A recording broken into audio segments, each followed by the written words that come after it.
Apparently the keyboard shortcuts don't work. Well, hey. Huh? No. Jesus, I'm completely overwhelmed with the technology here. How you guys doing? Who's here? Does any of you poor bastards have to work tomorrow? So McLeod is here. Behavioral sync. Hey, how you doing, buddy? Sup pride cometh before the fall. That immune system I touted is struggling, so I'm homesick with the flu for the first time in 3 years. Oh, hope you recover quickly, buddy. Hey, John, it's me, the guy always making sure you're not going overboard with the faces. Yep, I'm good. Meow. Good. Yeah, I got out the Balaguer, what's it called? Espada Modern, the baritone guitar they sent me to have in the videos, and I used it in the Riff Quickies video yesterday. I love how it sounds. It's got an awesome timbre. It's just got this. Yeah, it's got the attack and the clarity that I didn't like on regular scale guitars tuned that low. A buddy of mine and I wanted to, during the pandemic, do a kind of a recording thing together, and he had I think he'd set up drop A or drop B flat, which is, no, it's not the same thing. Anyway, I thought, okay, fair enough. Got some super thick strings and put them on my Ibanez RGA IX6FM, whatever, the newer Indonesian made RGAs. And I hated it. I hated it the instant I had the strings on. I hated the feel. I hated the sound. The guitar just sounded thick, fat, and sluggish, slow. All the attack had gone away. But with this guitar, it's all there. It brings the thunder, but keeps the clarity and the attack. Why isn't the keyboard shortcut working?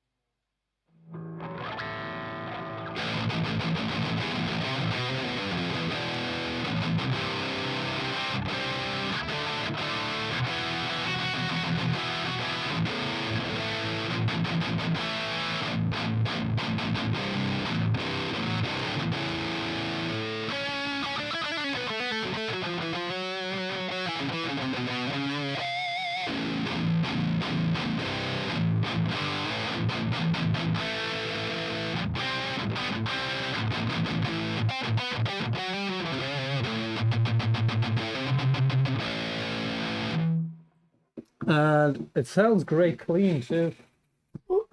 Playing the Lichtlem audio Prometheus. I'm having trouble talking this evening.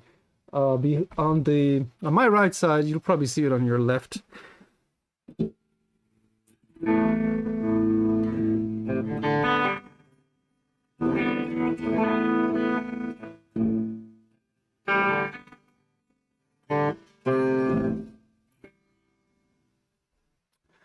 Oh.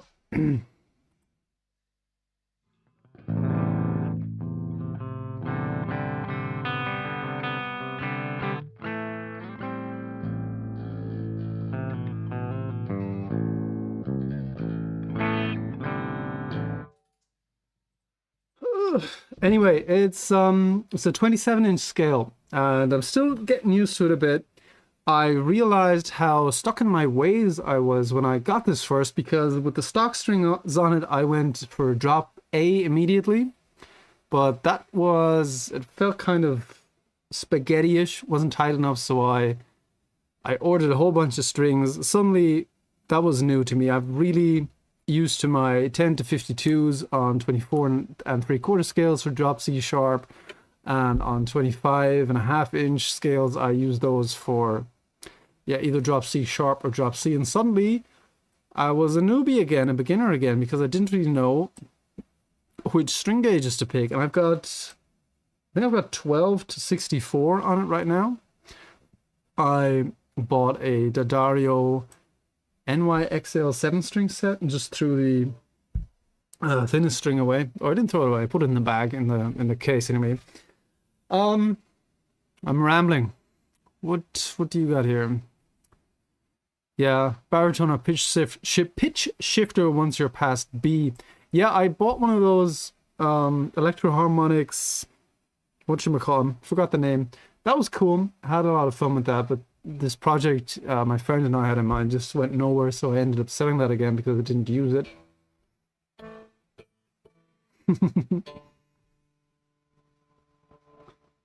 Yeah. 14 people in here, but only 2 likes, says... Oh, how do I say that? Skleej? Sorry, I'm butchering that. Looking out for me, thanks. Basically, I just wanted to take the opportunity to, have a little chat with you guys and reflect on 2025 a bit and tell you guys what I've got coming up for next year. Because in August or so, and I might be repeating myself from the previous stream, I can't remember what I said there and whatnot, but in August I made a video kind of asking for you guys' help about where the channel is going. Because I felt like I was a bit stuck in a rut, and I wasn't sure if I should post that video at all, to be honest, because I felt kind of self-conscious about it. I never really considered myself a YouTuber as such. Who cares about me? It's all about the scientific experiments, about the presentation, just being helpful. But the feedback I got, the comments you guys left, just blew me away. Not only in number, but the length and detail you guys went into under that video. It was really heartwarming for me. I felt really appreciated and seen. It was great, and I wanted to thank you guys ever so much for the kind words you left. It was really cool. And with that in mind, I went to 42 Gear Street, which was an amazing experience. I have to thank Henning Pauli for that again, for letting me join. And I think my friend John Simons, he probably lobbied Henning a bit to get me there.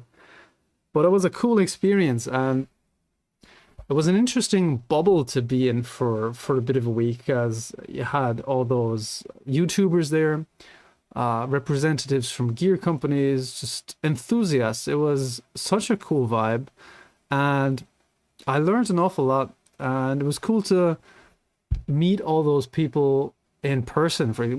I've met John a few times before. He's become a really good friend, which is wild because I used to watch that dude on YouTube when I was walking the dog on my phone, like in the forest years ago, and now he's a friend of mine. That's fucking wild. Hey, Behavioral Sig, thanks for the 99 cents, man. You don't have to.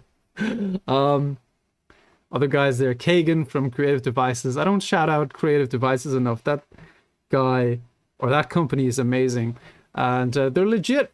People still seem to believe that they're not real, but they are. And Kagan, the guy behind that, is a good soul, and he's really looking out for creators. So if you're looking for a new computer, Creative Devices is the way to go, in my opinion. I'm using mine right now. I'm streaming from my Creative Devices laptop. So anyway, 42 Gear Street was a bit of a culture shock. I arrived late on the Sunday, just in time for dinner, to meet a load of people I'd previously only seen on the internet so far, like Colin Scott, who's an awesome guy, great bloke. Other people I met that evening was Glenn Fricker. I know a lot of you guys love to hate him, but he was really, really nice to me. First thing he said to me was, how would you like to make YouTube? How would you like to make YouTube your job? Which I didn't really have an answer for, but he was super helpful, really kind, and basically gave me his phone number, his email if I needed anything, if I had any questions to reach out to him. And I've taken him up on that already. I've asked him a few things. I've asked him for a bit of advice, and nice chap. I don't agree with everything he does, the conclusions he draws, or let's say the conclusions he extrapolates sometimes. Yeah, his presentation sometimes.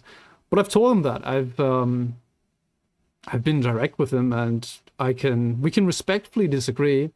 As a person, he's really, really nice though.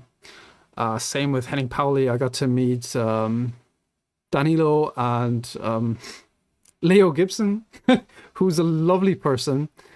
Who else was there? I've forgotten them. Steve Cassidy, kindred spirit, awesome guy, really nice.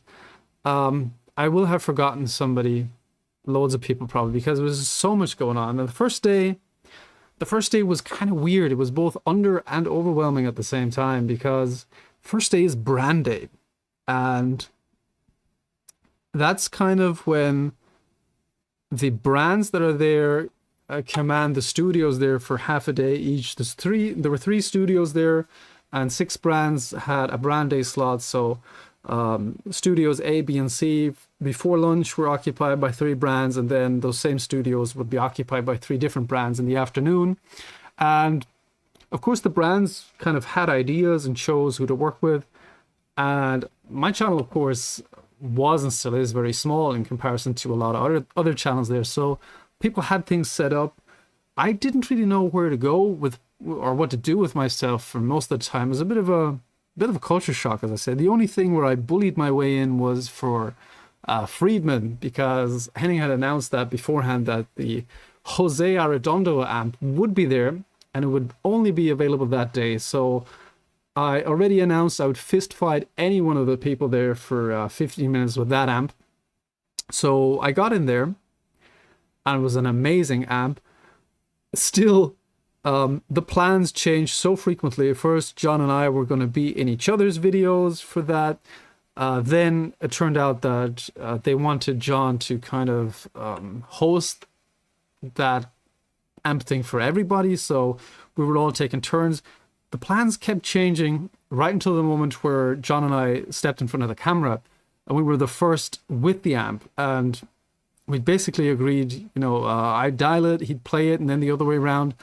But that just kind of flew out the window the moment we started, because John's a real professional. He immediately switched gears, went into full presentation mode, and that was like a deer in the headlights. In my video, I tried to edit that out a bit. Like, there were times where we both reached for the same knob in the amp. I felt a little awkward. In hindsight, it wasn't really that awkward. John did a fantastic job. Later on, or the next day, when we were sitting together with Mario from Tube Workshop with the Kali Sunset amplifier, I had a much better idea of the on-screen dynamic we would have and the role I would play, because I was a guest on his channel there, and I felt much more comfortable then. After Brand Day, I felt kind of misplaced. I felt imposter syndrome, wondering, what am I doing here? But the next day, it got so much better. You know, I got to talk to Charlie from Orange Amps, agreed to do a few videos there. Got to talk to much more people. Stephanie and Jimmy from Sennheiser were great. And I learned an awful lot. And what's really cool is I wasn't the smallest channel there, by far not the smallest channel, but there was no hierarchy. There was no ego there. Everybody was on the same level. Everybody, you know, I say enthusiasm tops everything. Nobody had a big head there. Everybody was super nice. There's, I mean, huge channels there. The best example where I put my foot in my mouth was with Kfir. I didn't know him. When I first met him, he just said hi to me. I asked him if he was with one of the brands, and he introduced himself. That guy has 2 million subscribers, literally the biggest guy there, and I had no idea who he was, but no ego whatsoever, didn't knock a feather off him. He was so cool. Same with others here. Ryan from 60 Cycle Hum made me cry laugh on 2 separate occasions. It was just an awesome experience, and if I got the chance to go again, I 100% would. It was so cool, even though I completely missed the point of the videos there, because even though Henning told me, or told us in the beginning, don't make the videos you do at home there, this is about, you know, hanging out, didn't get it until it was over, because I was just, okay, I like this piece of gear, I'm going to go in that studio and I'm going to film that. There's like a few videos I did by myself, and I didn't do well. I completely missed the point that it was about making videos with other people and kind of riffing off each other. Obviously I was on camera with John a bit. Christian Kohler was there for one day as well, another awesome guy, and I got to do an interview with him, so it kind of happened naturally. But the videos I did by myself, they tanked. I've got one more in the bank, one I did with Colin Scott about Orange videos. I'm not sure when or if I'm going to post it. Oh yeah, what else was I going to say about that? Yeah, well, basically I learned after that I suppose I am a YouTuber or a content creator or an influencer, even though those are terms I don't like at all. Kind of give me the ick. I don't want to be an influencer. I don't seek influence over anybody. I'd rather inform, educate, and entertain. And probably in that order. That's probably the order of what I've been, in which I've been doing that kind of stuff anyway. But still, I guess I'm in that bubble now, and I managed to set up a few deals with Orange and Sennheiser at the event, which was cool. It was a lot of fun. So yeah, I got my money's worth out of the event, one way or the other. Sorry guys, I'm losing my own train of thought. This is why I have to edit a lot. I have to cut out the ahs and ums and the times when I lose my train of thought. But yeah, important conclusions were, I learned that my actual work, how should I say, gave me some rather toxic mindsets in this field of work. Let's just call it a field of work, that is making YouTube videos. One thing is, I started in engineering very young, at least for German standards. I didn't have a degree yet. While I was going to engineering school, I worked more or less as an engineer already, and I was about 21. And nobody took me serious. I was just a stupid kid to most of these guys. And yeah, I took that personal. I was going to prove those idiots wrong. And being the underdog was a lot of fun.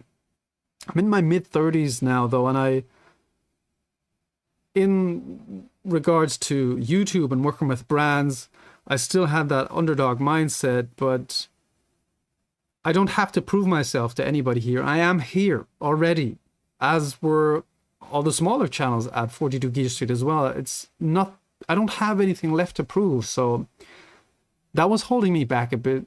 I think Daniel from Lichtem says said to me once, the squeaky wheel gets the grease. And that's something I tried to change a bit. And the other thing that I realized is, this is work.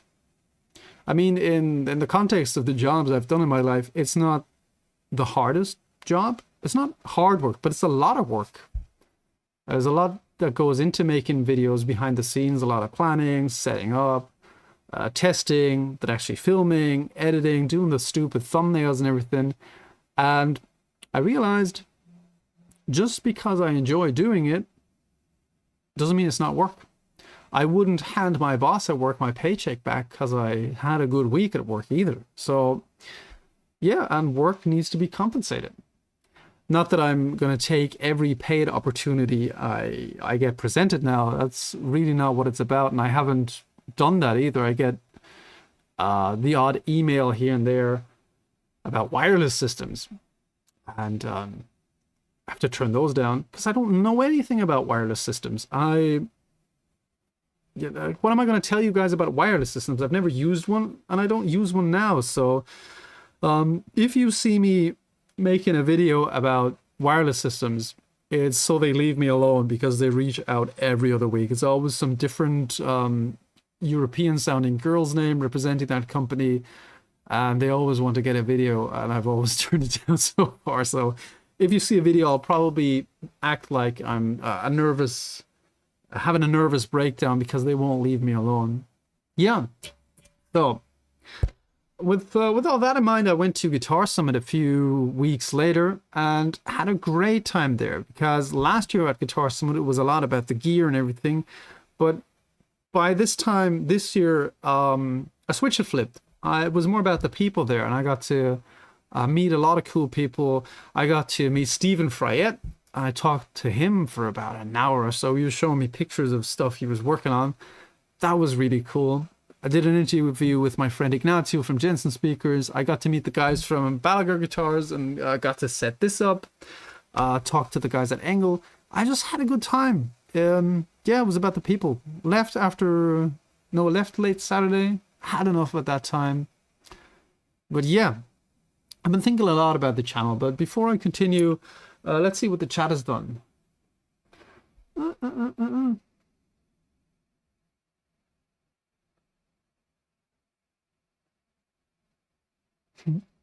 Hi from Germany, bro. Who wouldn't love patches from FromSoft to the gear review?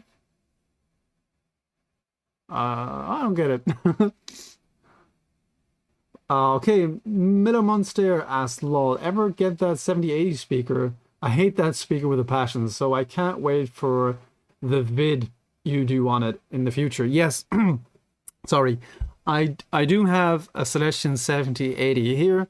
It looks like it was stored in a toilet, at least the frame looks like it, but it's not that old. I bought it used for like 25 euros. Nobody wants those speakers. I've already shot the IRs of it, so I know how it sounds roughly. I know what the sweet spot mic position is going to be, and I just need to film the video. I'm going to title it Will It Suck or something like that, because yeah, people hate that speaker. You're not alone. My first impressions are it's not terrible. It's not great though.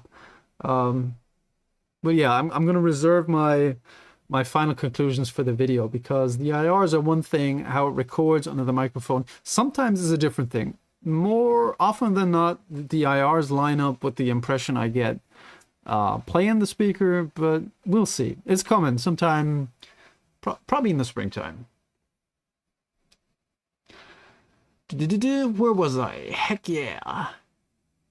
Enux, I have over 30 tube heads, congratulations, but there are still some on the list. Friedman BE100 Deluxe is one of them. Yes, I would love to have a Friedman. That Jose amp at 42 Gear Street was awesome to play. Probably wouldn't spend 5,000 euros on one, but yeah, wouldn't say no to one either.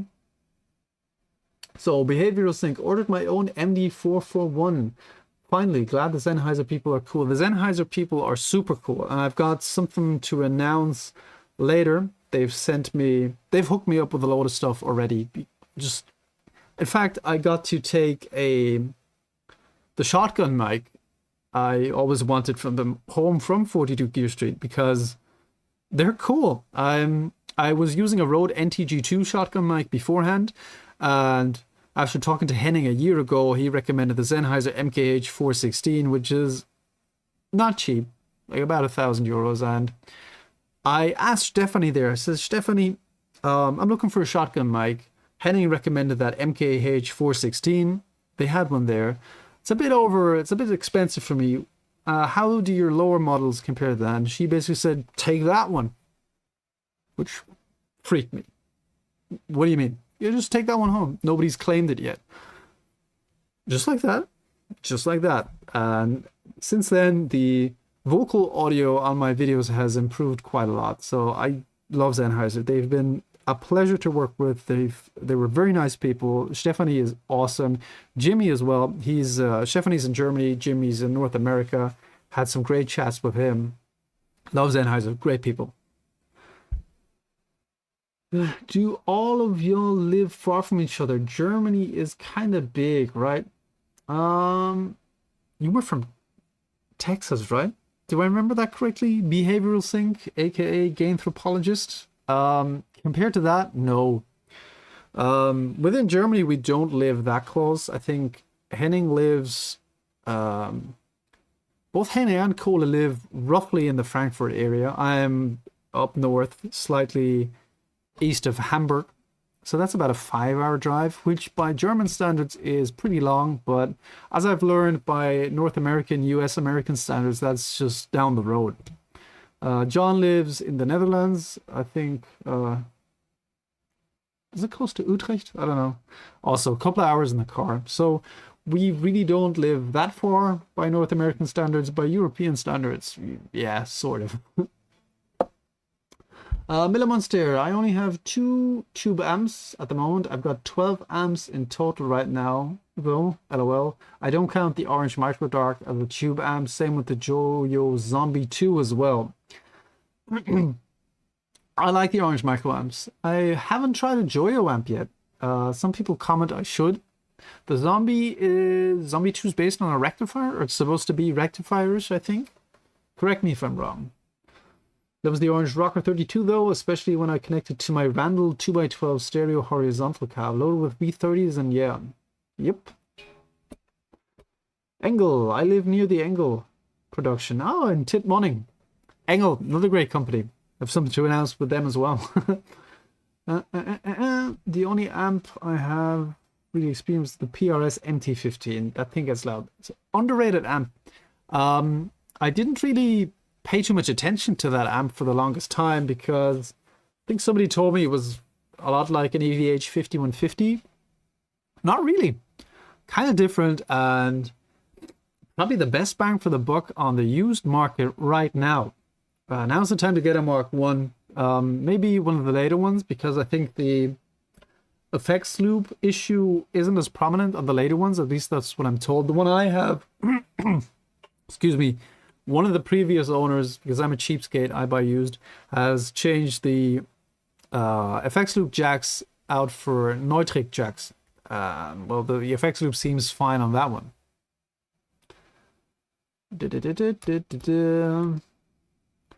Love your work, John. The Real Gov says, what could possibly be a good video is how you find the sweet spot. Yeah, maybe. That's something I want to talk about as well, like what videos to make in future. I've got a big list, and I've reflected a lot on this year. Flux Ampwall, keep up the inspiring work, John. Thanks, Flux Ampwall. Yes, Rectifier, most underrated amp for me. Engel Retro, same. RetroTube is an awesome amp. Really underrated, and I'm gutted Engel discontinued that. I think they should bring back a Mark II RetroTube. I wonder if the marketing killed that amp, because RetroTube sounds kind of classic tube amp, but it really hangs with the modern amps. It has a lethal high gain tone. Okay.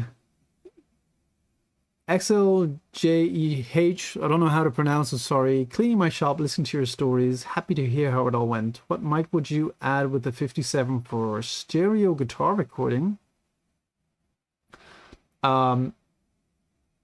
Stereo guitar recording. Do you mean just a dual mic setup? I would, in a dual mic setup, I would add a Beyerdynamic M160 I'd point that straight at the cone and I'd back it off maybe, yeah, maybe a foot even, like a couple of inches for sure, because the low end really builds up with those ribbon microphones. But if you pull it back from the speaker far enough and just blend the 57 and the M160 together, it really glues it together. It's a really great sound. Other than that, MD421 was good with a 57. Second 57 angled, kind of Fredman technique. Also good way to use two microphones. What else? Maybe I should look into that. Are you guys into mic videos? I did a mic video on the MD 421 compact. Not a lot of guys watch that, unfortunately, but it's really not what I've built my audience around. But I want to continue that Riff Quickies series, not around the carnivore, but other things just for quick comparisons. I'd like to do one with the 57 and the MD421 compact on the same speaker and switch back and forth between them. That is something I want to talk about, like content.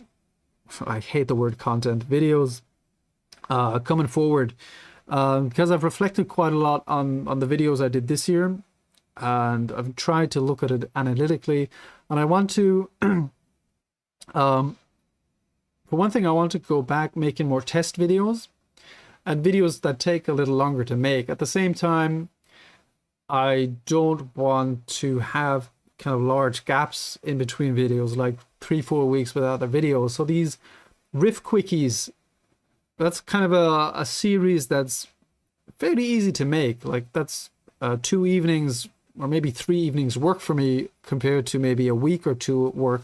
I can just sprinkle them in here and there, just to, kind of bite-sized snacks, so to speak.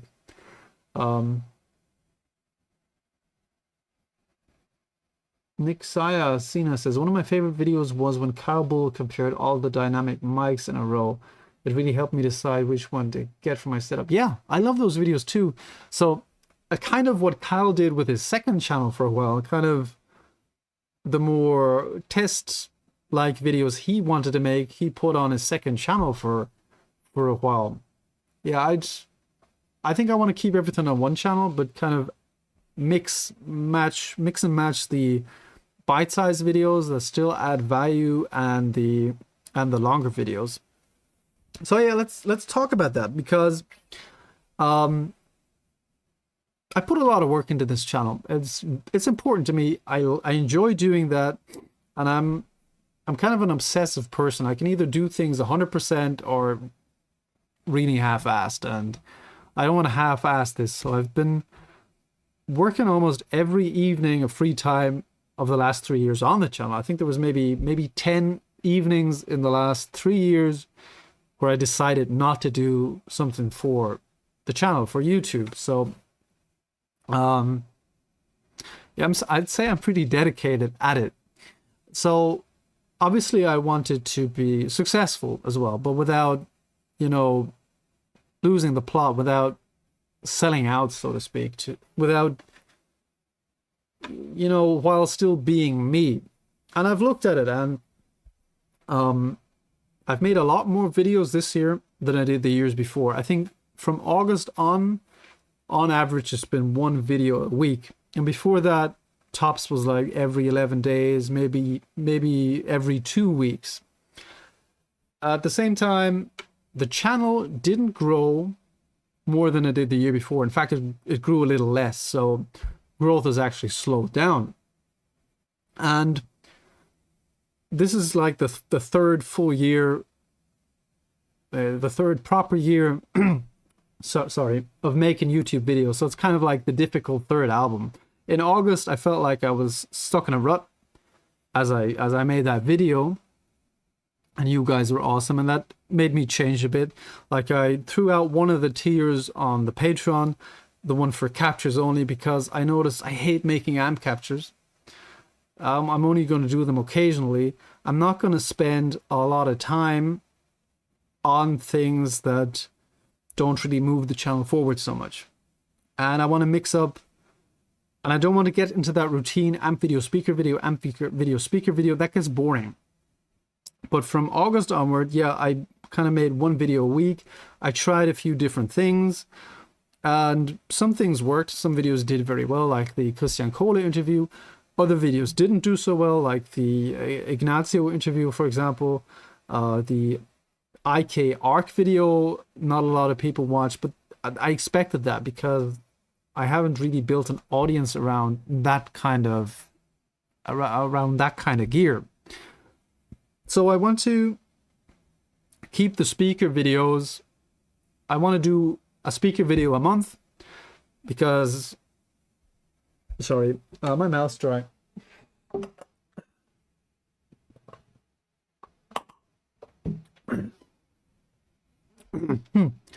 So I want to continue doing the speaker videos because I think that adds value and it's underrepresented on YouTube.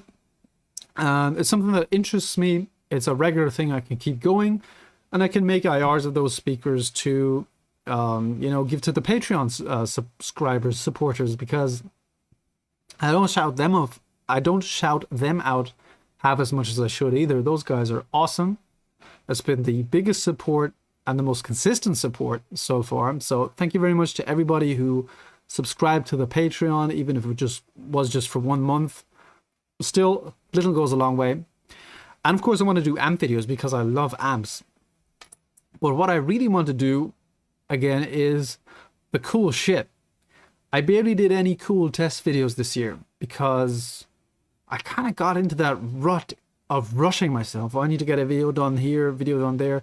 Didn't really have the time to think about what cool test videos can I do. And I've got a huge list of videos that I want to do. Speaker videos, amp videos, test videos, and stuff that is slightly left field.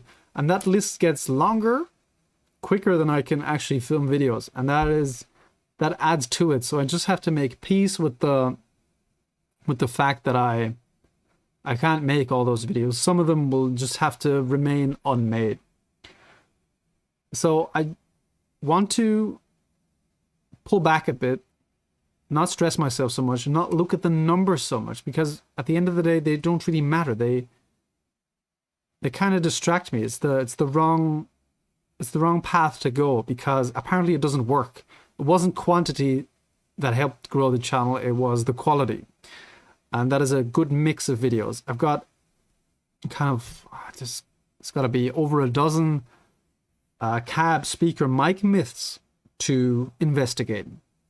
So as I said, I want to continue doing amp and speaker videos, maybe less frequent, but I want to take the time to make cool test videos again. Like find out, what part of the signal chain makes the most difference. I can't think of an example now. Do casters on a cab affect how it really sounds under the microphone? Stuff like that. Just the really interesting stuff. The stuff that I want to do, while retaining some output. So I'm going to mix longer videos, as I just said. I'm probably rambling too much, with the more bite-sized videos like the quick Riff Quickies series, and maybe some other videos I can make, because it was something that Glenn Fricker said at 42 Gear Street about one of his own videos. It wasn't advice he gave me, but it's something I picked up on.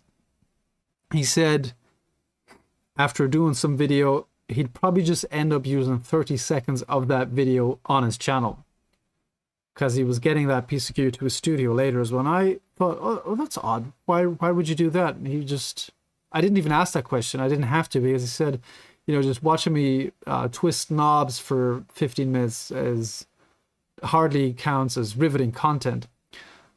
And that really got me thinking. That got the gears turning, because I like doing the thorough playthroughs and reviews. I like investigating what every knob does. Glenn Fricker doesn't. But what he really has down is the storytelling aspect of YouTube. And that is something I want to work on. I don't want to compromise on the quality. I don't want to, be less informative or less educating than I am now. But I would like to ramp up the storytelling of it, be a little more entertaining, and maybe edit the videos a little more hooky, a little more catchy. Not sure how to do that exactly yet, but maybe the speaker videos don't have to be half an hour long or however long they are. Hey, Luke's Riffs. I think on average they're like 20, 25 minutes long. I don't have to have every amp boosted and unboosted. That really doesn't add to anything. With average view times or of 5 minutes of a 25-minute video, that's something I'm thinking about. And also I've asked AI about that because I've been forced, an AI tool was forced down my throat at work, and I just thought I'd try it out. Analyze this channel, tell me what it is, tell me how it can improve. And also tried out vidIQ, which is, they have a YouTube channel. It's about, you know, having a YouTube channel, growing YouTube channels, growth strategies and all that. And they have these AI tools that, you know, generate titles and ideas and thumbnails. And I thought I'd try that out for 1 month, and I hated it. I hated the titles that software generated because they were absolutely clickbaity. And there's a difference between clickbait that misleads the viewer and clickbait that actually delivers. So that's two different things to me. If you deliver on the vague title, that's fine. But if you don't, if it's actual clickbait, fuck that. I don't want to do that. Same as with the thumbnails. I know my thumbnails need some work. They need some improvement. But the stuff that the software suggested was just shit. I hated it. I don't want to go that way. I'd rather fail my way than succeed with some generic plasticky method. Fuck that. Don't want to do that. So I canceled that thing very quickly. It had one tool where it automatically generated shorts from the long form videos on your channel with kind of AI prompts. Dog shit. Just complete dog shit. I think I was able to use, you have some like 150 minutes a month. I was able to use one from that. And I don't like making shorts, or not so much. I used to hate making shorts because I didn't feel any sense of accomplishment making them. I, in the meantime, realized they're important for kind of self-promotion. You can attract new sets of eyes with that. And of course, I want my stuff to be seen. So you've probably noticed, I've been making a few shorts here and there, like snippets from the long form videos and maybe 1-2 dedicated shorts. I don't mind them so much anymore, but those auto-generated ones were just crap. So yeah, basically thinking a lot about the channel, how to move forward, and I'm excited. I'm excited for the future. I've got cool stuff lined up that is tests, amp, speaker videos. I've got some appointments early January, some telcos with amp manufacturers or representatives thereof. I hope to get on board for videos on the channel. Should work though. I'm confident because the amp videos do well, and apparently I do have a reputation for thorough and comprehensive videos like that. I had a thought there that escaped me. Hold on a sec. Play the elevator music. That'll come back to me. I'm not used to talking this much. My mouth is dry.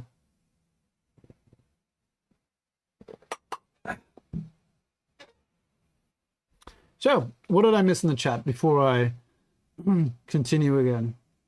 Nom nom nom. Curated your way. That's what we want. Thank you. That's something the AI said, that my audience might not be as big as other channels. I also compared, my channel to bigger channels, but a dedicated audience. You guys are here for the long run. You guys are ride or die, and I like that. I'd rather have a small and dedicated community than a huge community of people I don't recognize or that are just here for cheap thrills. Micro mini-sized amps versus their full-size counterpart bids. For instance, the Micro Dark versus the Dark Terror, or maybe even the Little Soldano Mini SL030 versus SL030. Love to do that. I like those videos as well. I was thinking of getting one of those micro Diesel VH4 heads and comparing it to the big VH4. Mini Soldano SLO30. Maybe we can get an SLO on the channel as well. I've been talking to somebody at Boutique Amps, but that person is very, very busy, and I only get an email from that person every few months. You never know. I'll believe it when it's here. Jono, hope he doesn't mind him calling. Hope he doesn't mind him calling him that. No, I don't mind being called that. I like that yours aren't bought and paid for. See, paid videos. That's something I struggle with as well, because of course there is a conflict of interest there. There is.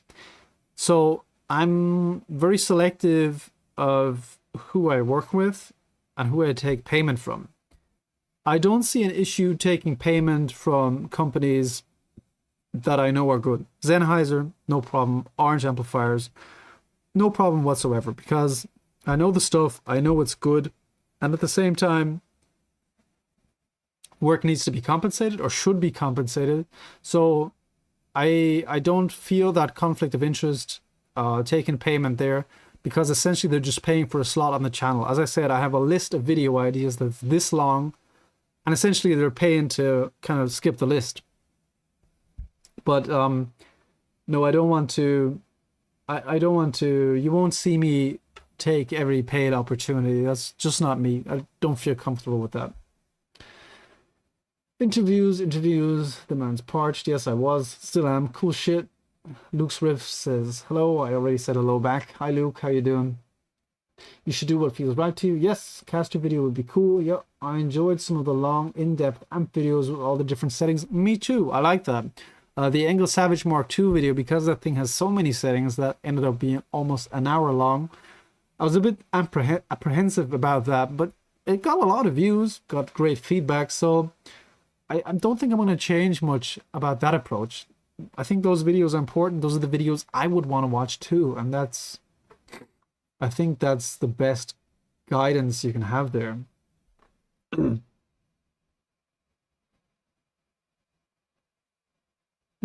More examples. That one super long video of you testing all those V30s was a video I really liked. Lots of good info there, and has been useful to me a lot since I found it.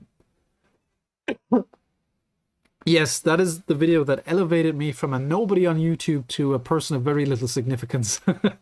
That was cool, because that started way before I even considered YouTube, and just that was kind of the first time where my two worlds kind of converged: guitardom and engineering. And I didn't think anybody would watch that video, and it's the most watched video on my channel to date. So, could you demo some more solid-state amps? Here's an idea. Take a cheap Marshall MG15 or PV Rage, then record it with first with the built-in speaker, then through a cab with V30s in it. Yeah, cool idea. I'm down. I wouldn't mind that at all.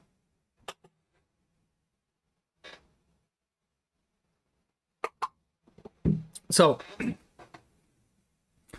what else moving forward? I already said that in the last stream, I think, but the next project I'm going to start working at... Sorry, I need to blow my nose. I need to mute this first so your ears don't fly off.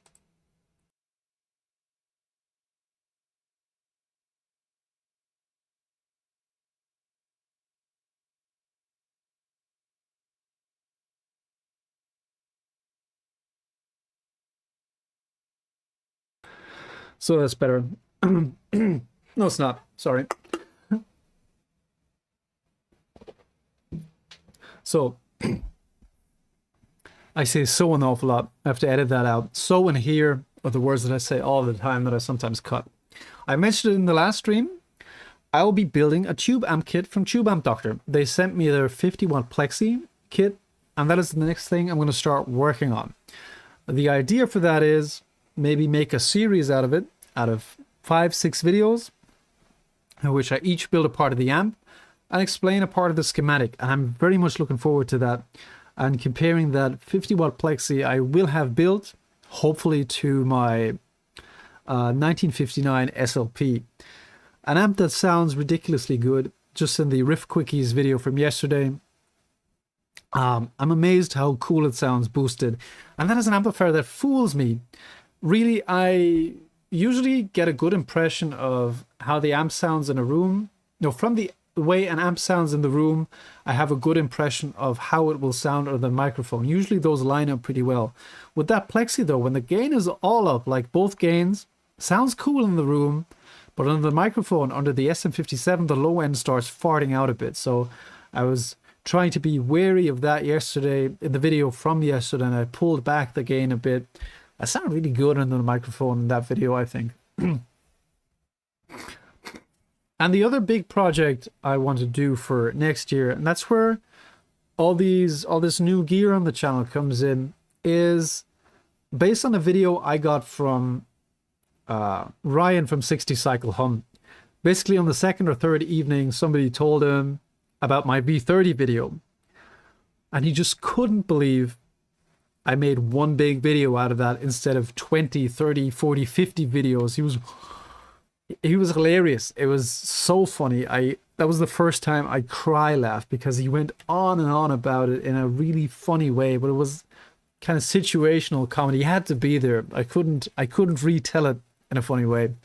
I basically said, I still have those speakers. He had this, how did he put it? Content fractal. You could do this and that was sponsors. And at first I didn't think much of it, but I think that idea had to marinate a bit in my head. And in the end, I got a good idea, I think, because in that hour-long video, we kind of established what the differences are between different V30s and different years of V30s. But it was just about, factual differences, not which one are the best. I still have most of those speakers, and got the idea for a video series we could do with them. And that is to find the best sounding V30. So the idea I had is take 32 of those V30s, pick the 32 that are most unique or that fit the description best, and just reamp a whole bunch of riffs through them with the same signal chain. Just change the speaker tournament style, like knockout tournament style, and then have you guys vote on the YouTube community poll which one wins. And this could go on for 32 weeks, like the first round, second round, quarterfinals, semifinals, finals, just so you guys can vote which is the best sounding V30 out of that collection. And I'm thinking of doing it blind, at least in the first round, like speaker A, speaker B, maybe telling you guys which two speakers are in the fight, but not which one is which. And that's where Engel amps come in. Because I want to record different styles like cleans, crunches, heavy, modern metal, stuff like that. So to keep it consistent, that requires an amplifier that has, at least 4 switchable tones that don't require you even going near the control panels. So the Savage 120 Mark II was perfect for that, because it's all MIDI controllable. I don't even have to touch the amp for that. They provided the cabs for that as well. That's where that 2x12 comes from. And they sent a 1x12 as well for room sounds. I got Sennheiser in. We'll be close micing with the MD421 Compact, because I really love the sound of that amp. And they sent a pair of Sennheiser MKH 8020s for room miking. I used those in the IK Multimedia ARC video just to test them. And they sound fantastic. Those microphones sound like you're in the room. So for room sounds, we're going to have room sounds in it as well. Balaguer sent another guitar. You saw that in the Quick Riffs video. Again, they sent that Tele style guitar for clean tones. So Balaguer are going to be a sponsor as well. They already kind of contributed the baritone behind me for speaker videos in general, but I wanted them on board. I just wanted to work with people I really liked as well. Adam Hall Company's Gravity Stands and Palmer are in as well. Do I forget somebody? I think I forgot some. And creative devices. So that seemed like a cool idea to get the community involved, do something fun with the gear that I still have, as well as use it to build the channel a bit with cool gear that I'll be able to use for the channel, like the Sennheiser room mics. I'll be using them for speaker videos moving forward. Probably the Engel 1x12 as well, because it's got more volume than the small Hezu Wizards I have. I think it sounds a lot better. Obviously, an amp for the channel as well for references and speaker videos, full demonstration videos, as I've already done with the Savage. Yeah, it just seemed like a win-win. Everybody wins. I can't see any downside of that. It's going to be a fun video series. It's going to go on for 32 weeks, so over half a year. I'm going to call it V30 Thursdays or something. Every Thursday, one video, 2 speakers go in, one comes out as the winner, reamping the same riffs through them. What do you think? I thought it was a cool idea, and I'm looking forward to it. It's going to be a buttload of work to set up. It's going to take a while, but after that, yeah, that should be fairly easy to keep going for over half a year. And that is another kind of bite-sized video to squeeze in, to not have gaps while I work on bigger tests or longer reviews, stuff like that. What do you think? Do you think it sounds cool? I'm going to check the chat here. It's on this side, so my head's moving this way. So,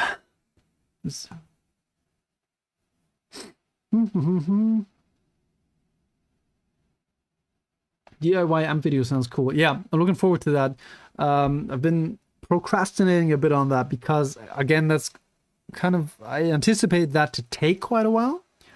And I've never done that before. I've only built pedals and fixed amps. I've never built one from the ground up from a kit. So either way, it's going to be an interesting video, or it's going to be a funny video, because you'll see me electrocute myself quite a bit. No, really, I've got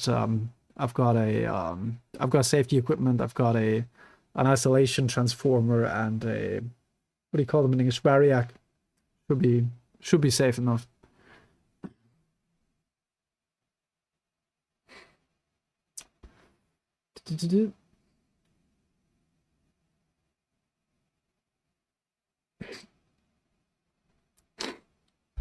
Tom Churnside says, instead of just building a DIY amp, why not then upgrade, improve, redesign, and see if you can start designing something?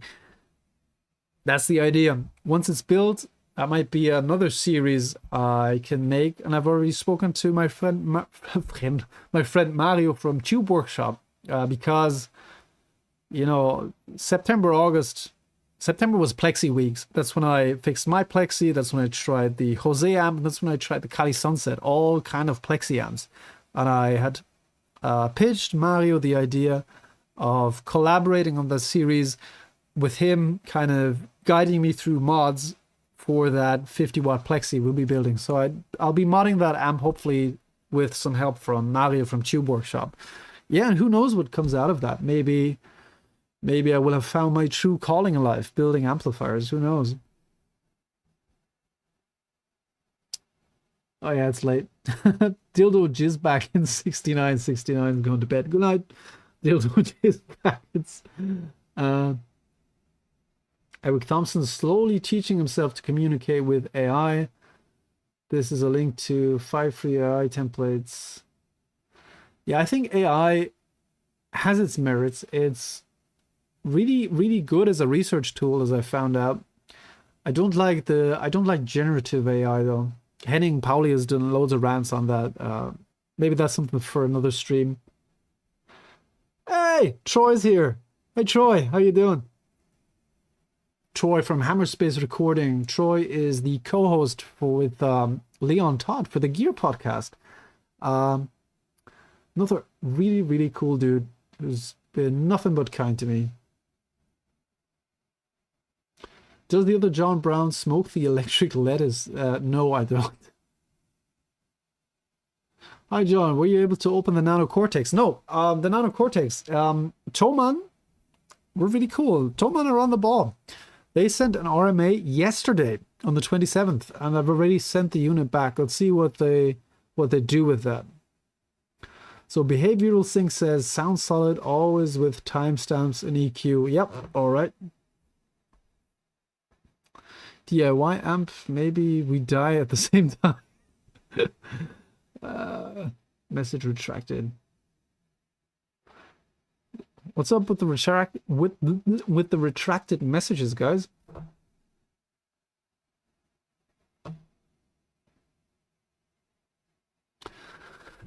Oh.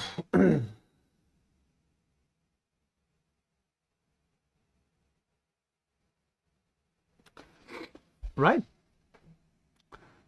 I see no more messages, and I've pretty much gotten off my chest what I wanted to get off my chest. I'm feeling good about that.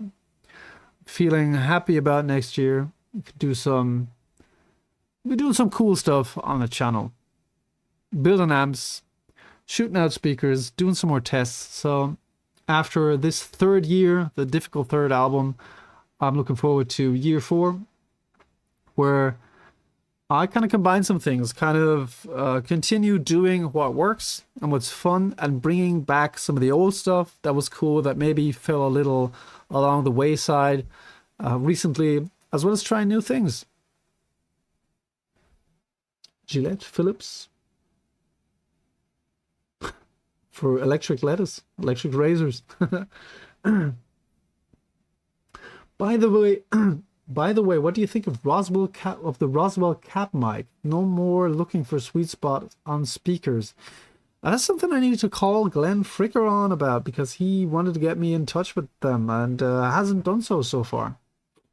But to be fair, he probably has other things on his mind, like his wife.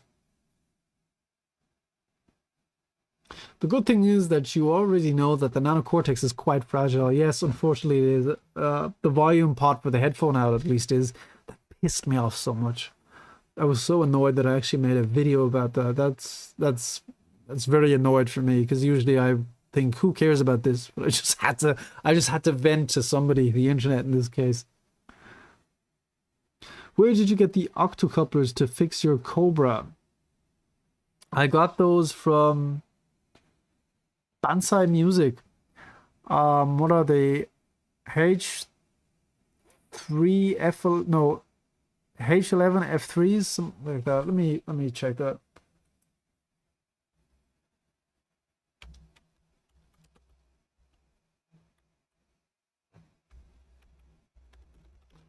Can't remember that kind of stuff. H11 F3, Bansai Music. I'll just post the link in chat here. Those are the optocouplers I got from my Framos Cobra. Wish you all the best and success for 2026. Thank you. Oh, typos. That's up with the retracted messages. It was a good idea to include low tunings in your test. Yes, I'm excited for that, because yeah, that's something you guys requested quite a bit. Lower tunings, and I was poo-pooing that for quite a long time, because I thought they sounded like shit. It turns out I just didn't have long enough scale lengths, because the baritone sounds awesome.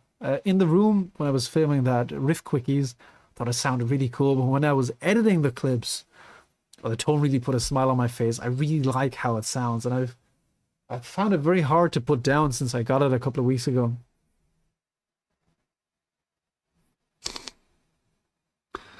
Dildo Jizzbaggin says, would really like to hear your opinion. That mic seems very intriguing. I agree. I'd like to try it out.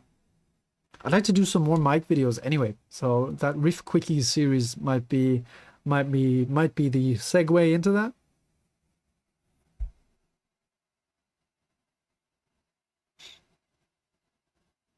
All right.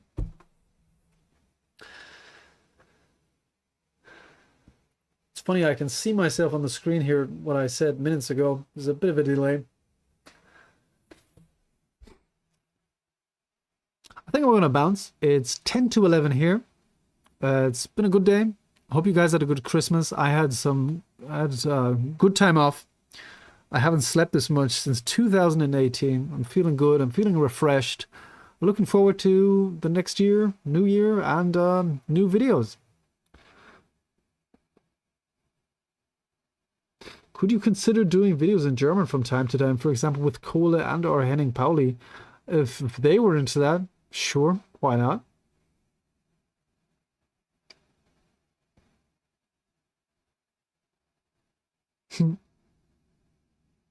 Mirror, mirror on the wall. Who's the shiniest John of them all? Ah, Melee. No, German is cursed. No, it's not. Come on.